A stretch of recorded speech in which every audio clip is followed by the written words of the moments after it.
Œuvre de Maria Valtorta, tome 7, chapitre 439, intitulé Marie relate sa mission à Tibériade, Auréa apprend à faire la volonté de Dieu, le 20 mai 1946. À son retour chez elle, la Vierge est épuisée mais très heureuse. Elle se met aussitôt à la recherche de son Jésus qui, à l'ultime lueur du jour, qui meurt, travaille encore à la porte du four qu'il est en train de remettre en place.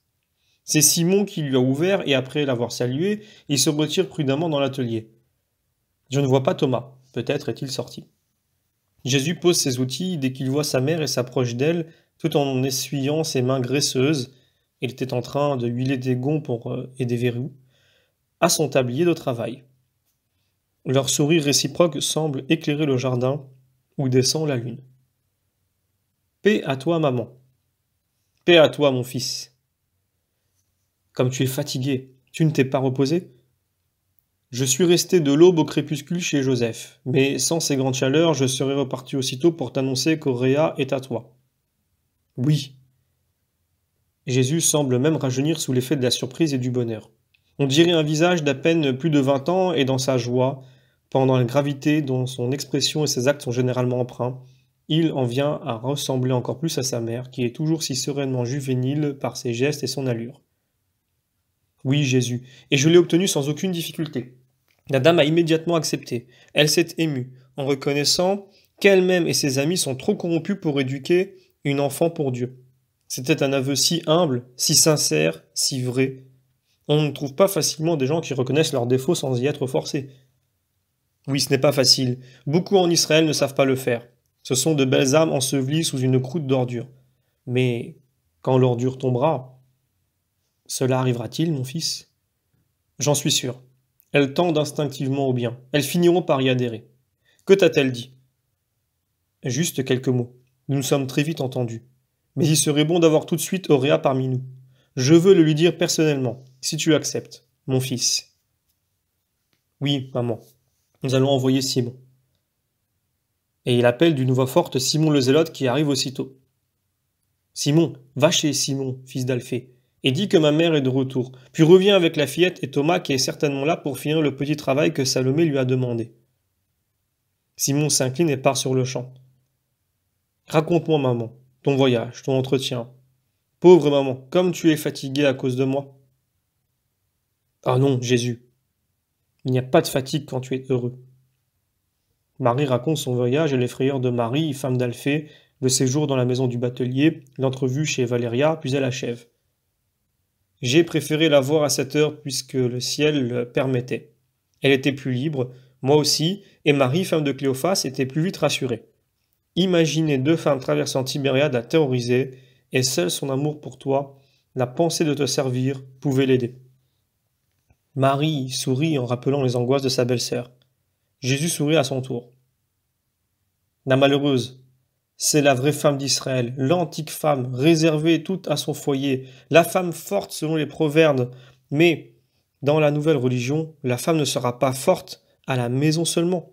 Beaucoup surpasseront Judith et Jaël, car elles seront héroïques en elles-mêmes, avec l'héroïsme de la mère des Maccabées, et notre Marie sera du nombre. Mais pour le moment, elle est encore ainsi. As-tu vu Jeanne? Marie ne sourit plus. Peut-être redoute-t-elle une question à propos de Judas. Elle s'empresse de répondre. Je n'ai pas voulu imposer de nouvelles angoisses à Marie. Nous nous sommes enfermés dans la maison jusqu'au milieu de l'après-midi pour nous reposer, après quoi nous sommes partis. J'ai pensé que nous la verrons bientôt sur le lac.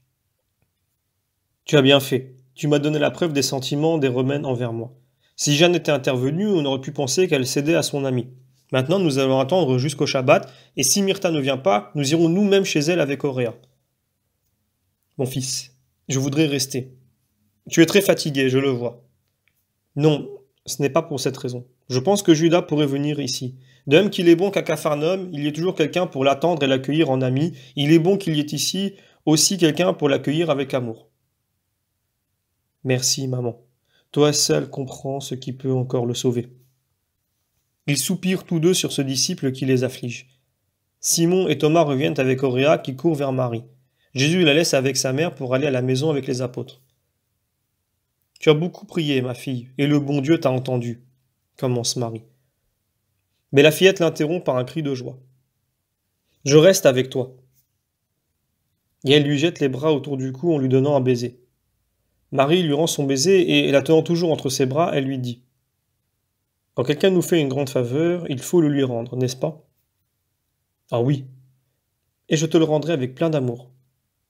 Oui, ma fille, mais au-dessus de moi il y a Dieu, c'est lui qui t'a fait cette grande faveur, cette grâce sans mesure de t'accueillir parmi les membres de son peuple, de te rendre disciple du Maître Sauveur. Moi je n'ai été que l'instrument de la grâce, mais la grâce, c'est lui, le Très-Haut, qui te l'a accordée. Que donneras-tu donc au Très-Haut pour lui montrer que tu le remercies? Mais je ne sais pas. Dis-le-moi, toi, mère. De l'amour, c'est certain. Mais l'amour peut être vraiment tel, pour être vraiment tel, doit être uni au sacrifice, car si une chose coûte, elle a plus de valeur, n'est-ce pas? Oui, mère. Voilà. Alors je dirais que, avec la même joie qui t'a fait crier Je reste avec toi, tu devrais crier Oui, Seigneur. Quand moi, sa pauvre servante, je te communiquerai la volonté du Seigneur sur toi. Explique-la moi, mère, dit Auréa, tandis que son visage prend un air sérieux. La volonté de Dieu te confie à deux bonnes mères, Noémie et Myrtha. Deux grosses larmes brillent dans les yeux clairs de la fillette puis coulent sur son petit visage rose. Elles sont bonnes, elles sont chères à Jésus et à moi. Jésus a sauvé le fils de l'une et j'ai allaité celui de l'autre. Et tu as vu qu'elles sont bonnes? Oui, mais moi j'espérais rester avec toi. Ma fille, on ne peut pas tout avoir. Tu vois que moi aussi, je ne reste pas avec mon Jésus. Je vous le donne et je reste loin, si loin de lui, pendant qu'il parcourt la Palestine pour prêcher, guérir et sauver les fillettes. C'est vrai. Si je l'avais voulu pour moi seul, tu n'aurais pas été sauvé. Si je l'avais voulu pour moi seul, votre âme ne serait pas sauvée. Vois combien mon sacrifice est grand. Je vous donne un fils pour qu'il soit immolé pour votre âme. Du reste, toi et moi, nous serons toujours unis, car les disciples restent et resteront toujours unis autour du Christ, en formant une grande famille soudée par l'amour pour lui. C'est vrai. Et puis je reviendrai ici, n'est-ce pas? Et nous nous verrons encore? Certainement, tant que Dieu le voudra. Et tu prieras toujours pour moi? Je prierai toujours pour toi. Et quand nous serons ensemble, tu m'instruiras encore? Oui, ma fille. Ah, je voulais devenir comme toi. Est-ce que je le pourrai jamais? Savoir pour être bonne. Noémie est la mère d'un chef de synagogue qui est disciple du Seigneur. Myrtha, celle d'un bon fils qui a mérité la grâce du miracle et qui est un bon disciple. Et les deux femmes ne sont pas seulement pleines d'amour, mais aussi bonnes et sages. Tu me l'assures? Oui, ma fille. Alors, bénis-moi, et que la volonté du Seigneur soit faite, comme dit la prière de Jésus. Je l'ai récité tant de fois. Il est juste que maintenant je fasse ce que j'ai dit pour obtenir de ne plus aller chez les Romains. Tu es une bonne enfant, et Dieu t'aidera de plus en plus. Viens, allons dire à Jésus que sa plus jeune disciple sait faire la volonté de Dieu. Et, la tenant par la main, Marie rentre avec Auréa dans la maison. Fin du chapitre.